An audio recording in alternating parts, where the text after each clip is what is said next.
referee, Kent Morita, with the final instructions, and there's the soulful stare between Thomas Hearns and Pablo BAEZ. As the song goes, he's got Betty Davis eyes. Did Hagler start that business with you? No, it was Ali, I think, who started the eye business. Okay, don't blink. Thomas Hearns is in the ring, and he's taking on Pablo BAEZ, scheduled for 15. The WBA welterweight champion in the white trunks. BAEZ, the California welterweight champion, in the red trunks. There's the bell for round one.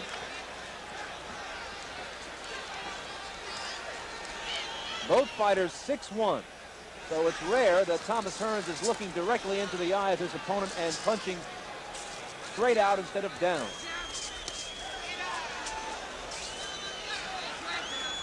Once again, in Texas, the 10-point must system if you're scoring along with it.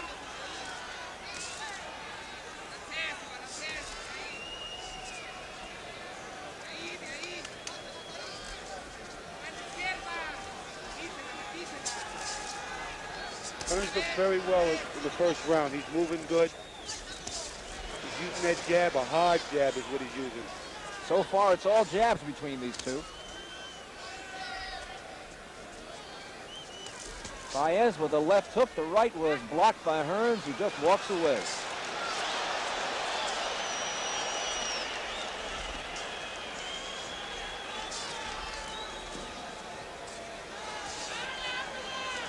The one criticism Hearns does not like is that he's not a fine boxer. Marvin, what's your evaluation of his boxing ability? Well, this is the first time I'm getting a look at him right now, and to me right now, he looks very well. He's using a nice jab there.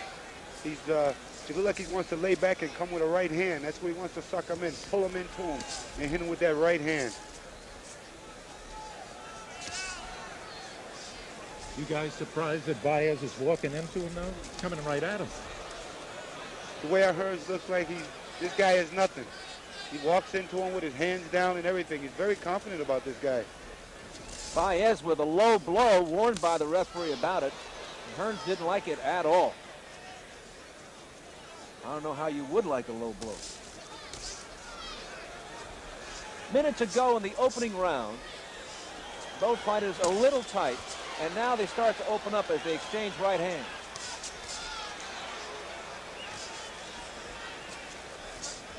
Of course, Hearns, ever dangerous. He's got cannons in both hands, and there's a right hand that caught BAEZ flush on the left side of his face. BAEZ with a couple of body shots of his own, but he takes some rights to his head. Lead right hand by Hearns here in the opening round. Another right by Hearns. BAEZ standing there. He's a target, that's for sure. He's been hurt early. Hearns with a couple of lefts to the body. This is what I tell you about. You have to loosen up early before you get out there in that ring. I don't think BAEZ loosened up enough. There's not an ounce of sweat on him right now. Hearns with right hands to the left side of BAEZ, coming upstairs with right hands to the left side of BAEZ's face. Marvin, remember I said countering right to a right lead? But BAEZ is short all the time with that right lead. Well, he's not moving his head as much, and he's just leaving himself for a target. He's very slow with that jab. The first 2 minutes of the opening round kind of quiet. The last minute was worth the entire ticket for tonight's fight. I know. And you notice how the crowd, like waiting with enormous anticipation. And the roar, by the way, is to the young lady in the ring. But Marvin, you see that right hand? Popped him right on the chin. He knows that this guy here is open for the right hand, and he's just shooting the right hand lead. He drops his left hand. BAEZ drops that left hand. A lot of fighters do. They throw the hand out and then drop it, bringing it back. They forget to bring it back. And this is one thing you don't want to do in there against Hearns. BAEZ got a lot of guts so far. Man, he could have taken the easy way out right there. Well, let's see what he has for the second round. Okay. And there's the 10-second warning. You're always the pragmatist, huh? There are 14 more to go. Well, he don't want to loosen up in the ring in there. He's going to loosen up in the locker room. Round 2 scheduled for 10. WBA welterweight champion Thomas Hearns in the white trunks. Pablo BAEZ, the California welterweight champion, in the red trunks. BAEZ takes a heavy jab from Hearns and took a backward step off a jab. BAEZ better not buy any long playing records if he's going to take that many right hands from Hearns.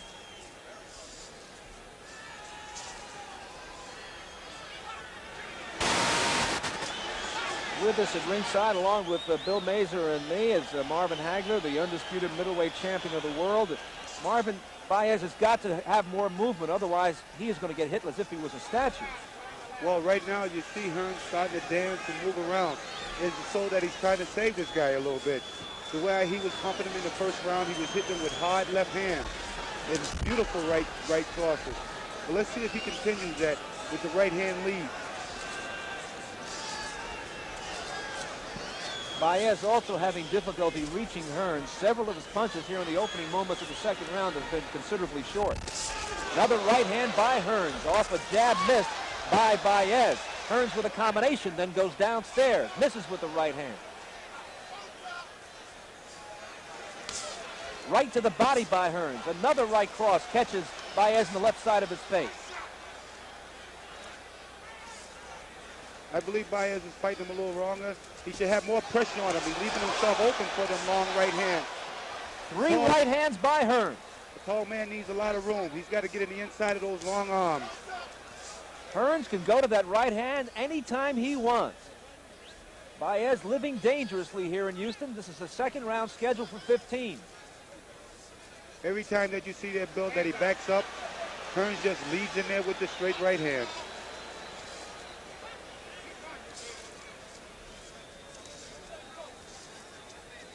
Hearns battling flat-footed here because Baez simply is not moving enough. And Hearns is just sitting back, waiting to counter Baez. Flicking out that jab, and it is a heavy jab.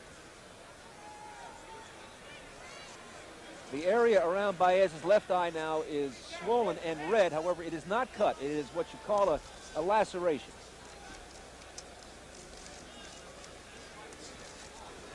Well, you notice Hearns starting to slow down a little bit, like he's picking his spots right now. He's waiting for this guy to make a bad move, and you just seen right there, he tried to counter over his jab. He's fighting a very smart fight. He's letting this guy fight his way. That's what he wants to do. Baez in the red, bewitched, bothered, and bewildered. He can't do anything offensively against Hearns. And Hearns there with two body shots, first a right and then a left. And that ends round two. Sal, I think Hearns a little taller. They may say that they're both 6'1", but it looks to me like Hearns is about 1.5 inches taller. That left jab, I hate to keep bringing up old fighters. Sonny Liston had that kind of a jab, so did Joe Louis. When they hit you with that jab, the sweat flew off your head. He hits you very hard. What do you think, Marvin? This is some action from that second round. There's what Marvin Hagler pointed out. Baez missing with the jab and Hearns countering with the right cross. How do you fight this guy, Marvin? I think you would have to put the pressure on him, you know, not let him get set. You see that he's just taking his own time and getting things done his way. I think, though, the guy's his own weight. He's too strong for him, Marvin. He might not hit that hard against a middleweight like you, but Baez is having a terrible time just getting inside because of the jab. Sal? Round three. Thomas Hearns in the white trunks, Pablo Baez in the red. The first two rounds distinctly belong to Thomas Hearns.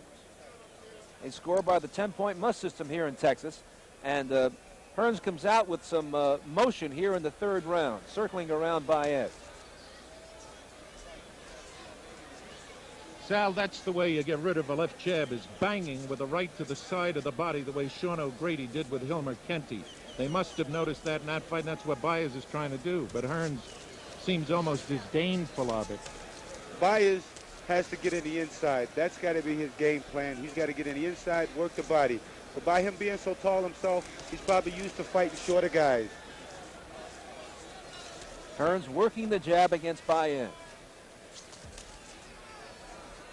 He's got to throw punches out there, Baez does, to make Hearns kind of respect him too. 22-year-old Thomas Hearns having it his way against Pablo Baez. Just over a minute gone here in the third round. Best piece of action was the last minute of the opening round, where Hearns tattooed Baez with several right hands. Seems to me it's just a matter of time. He's like he's setting him up here for a good right hand shot. And of course, Baez is also letting Tommy get off first. which is obviously a bad mistake. The only shot Baez has is to offset Hearns' rhythm, get to him first. Well, first of all, if this guy here, Baez, wanted to take this championship away from Hearns, he's got to go out and take it. He's got to fight. He's got to force the fight. Good point, Marvin. If he wants this title. Their heads just came together. No cut on the butt, however, and it was Baez who raised his head against Hearns as they came close. In his last fight against Randy Shields, Hearns was cut by a butt as early as the 3rd round, fought valiantly throughout the bout, and took out Shields in the 13th.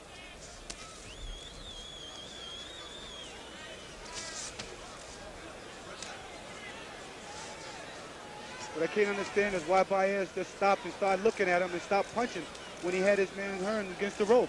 This seems to me the way that he would want to fight Hearns. Hearns is pulling a rope-a-dope on him. And the referee is not involved because they're not in the clinch. He's letting them fight their way out. Left hook by Hearns, right cross by Hearns. Hearns looked like a very cool, calm customer in there. He knows his job and he knows what he's doing. Final seconds of the 3rd round.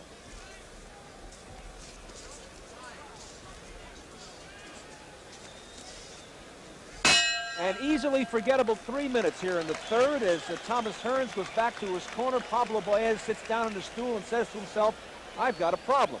I can't get close to this guy. I'll tell you who wants to get a little closer to him, the man with the golden touch, the Midas touch, looking on right there. Sugar Ray Leonard, Angelo Dundee taping his hand. Sugar will try to add the junior middleweight title to his welterweight championship. He's the WBC welterweight champ, fighting for the WBA. Can you hear me, Ray? Good fight so far?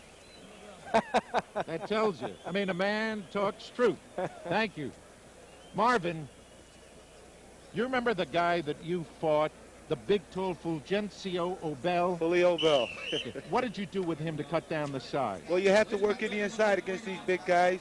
Once you kill a body, the head falls, and that's the old theory. I think Baez is a little nervous about getting that close. Every time he comes out, he wishes to God up there. He knows that he's in there with a good fighter, but like I said, if he wants this man's title, he's got to go out and take it from him. Round 4, scheduled for 15. Thomas Hearns, so far, in our view, pitching a shutout against Pablo Baez through 3 rounds.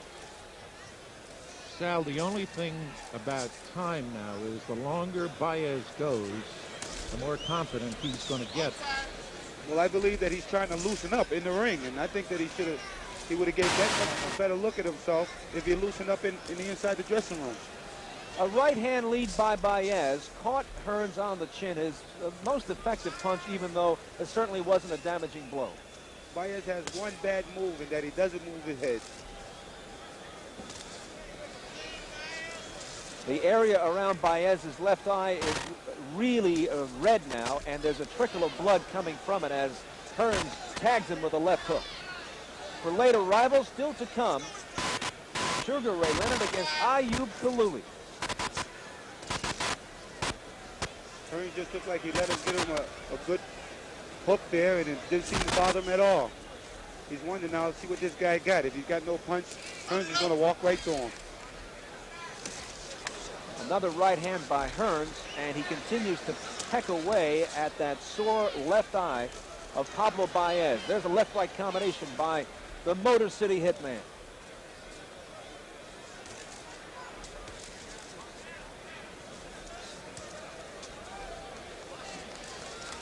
Hearns must feel like he's at the bat-away. Put 50 cents in the slot and take your shots. He's hardly being pressed here by Baez.